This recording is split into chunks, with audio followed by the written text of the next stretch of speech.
Have you ever felt like someone made fun of you and you were disrespected? Raise your hand.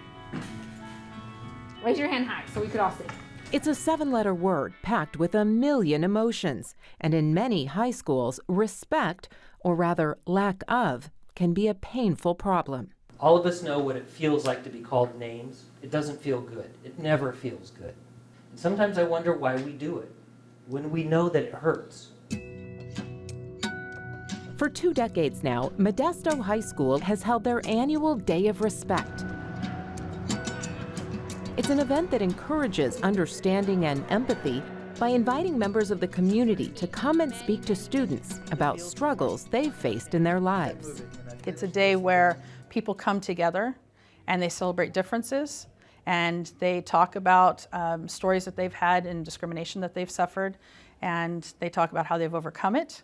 The Day of Respect was started in 1998 by Modesto High teacher Sharon Froba, who has since retired.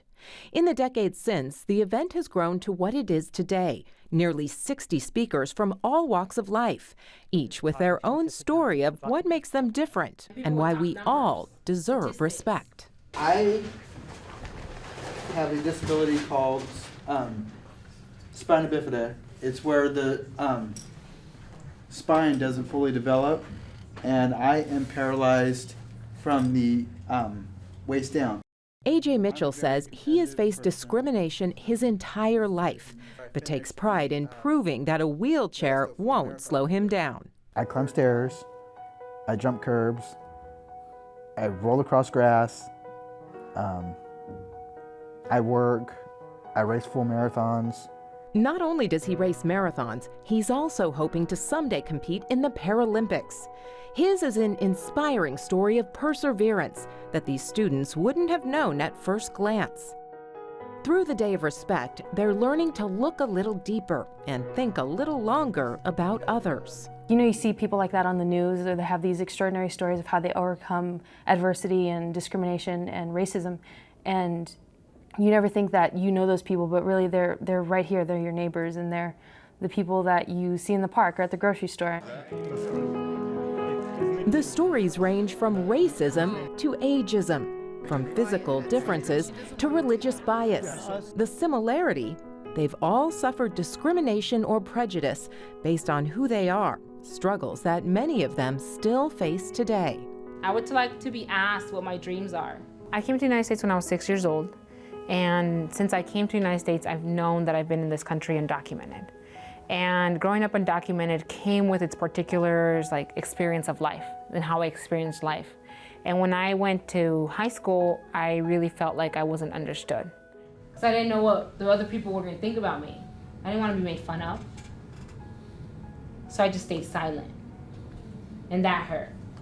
Teachers admit it's one day each year that has a profound impact on students, many of whom silently struggle with some of the same challenges these speakers are talking about. While their stories may be different, the feelings are familiar, and that's what organizers are hoping will lead to greater understanding. Kids need that encouragement, they need that love, they need that connection, they need a reason for things. And I think a lot of times the speakers give them that reason to understand, you know, hey, we're different, but we can still find a common ground, and that's huge with this, is just accepting and embracing diversity. I'm always amazed at the reaction I get from students. Over and over again, I have received letters from students telling me how much they needed to hear this message, that oftentimes I was the first gay or lesbian that they had ever known. And this is Joe when he was about 12. Philip Langley began sharing his story with Modesto High students 19 years ago after he became a father and wanted to create a world where his son wouldn't hear the hurtful words he grew up hearing. Like many of the speakers, Langley says Day of Respect is enormously gratifying. It's a chance to connect with teens at an important time in their lives and remind them that their words matter. I think it's important for students to realize that what they're going through right now, other people have walked in the same shoes as them, and they've gotten over it, and they were able to overcome it. As soon as I got through this mud, my front wheel hit a rock and I fell out of my wheelchair.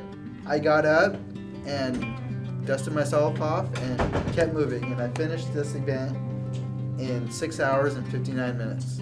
I want them to understand that people should be loved no matter what or who or where they're from. It gives us a moment to pause out of our super busy lives and really think about how being respectful, the words we use, the comments we make, the ideas that we might have, what we might need to get rid of certain ideas, how important this is to talk about them and to spend time talking about them.